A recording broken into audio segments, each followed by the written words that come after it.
Sunday special lemon soda கொடுங்க. கொடுத்துட்டா போச்சு.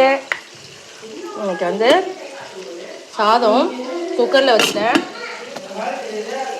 அதுக்கப்புறம் நல்லா உரப்பாக உணர்த்தியாக ஒரு ரசம், தக்காளி ரசம்.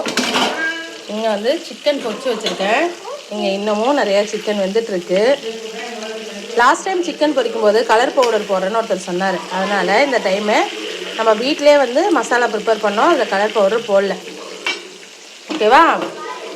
ஏன் வெறும் ரசம் அப்படின்னா இவன் தான் காரணம். காலையில் பூரி சுட்டுட்டு சிக்கன் கிரேவி வச்சுனா எல்லோரும் சாப்பிட்டு மதன்னு இருக்கிறாங்க. அதனால் இப்போ கண்டிப்பாக யாருக்குமே சாப்பாடு இறங்காது. அதனால் சிம்பிளாக ரசம் வச்சுட்டு சிக்கன் பொரிச்சு கொடுங்கன்னு சொன்னாங்க. அதான் ரெடி ஆகிட்டுருக்கு. சரிக்கலன்ட்டு சோடா வாங்கிட்டு வந்திருக்காரு. லெமன் சோடா போட்டு தரணுமா. இது ஹெல்தி இல்லை, இது குட் இல்லை எனக்கு தெரியும். பட் எப்பயாவது ஒரு டைம் தானே வீட்டில் செஞ்சு கொடுக்கலான்ட்டு. ஸோ உங்கள் வீட்டில் என்ன சண்டே ஸ்பெஷல்ன்றதை எனக்கு மறக்காமல் சொல்லுங்கள். தட்டில் போட்டு எப்படி இருக்குன்னு காமிக்கிறேன். Lemon soda ready.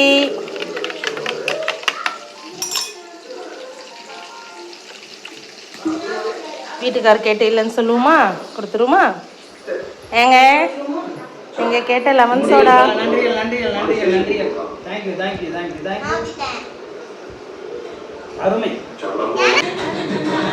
சத்தம் டிவியில் வதந்தி சீரியல்ஸ் போகுது, அதனால நல்லா தான் இருக்கு.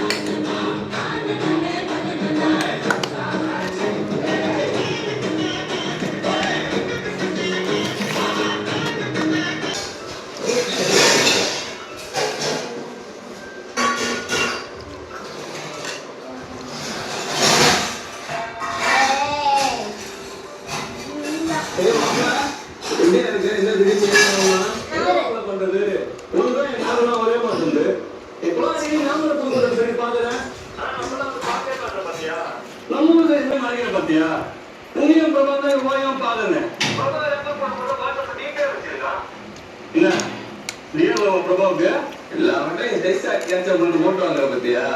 அப்படி இல்லையா? நான் ரொம்ப க்ளோஸ்.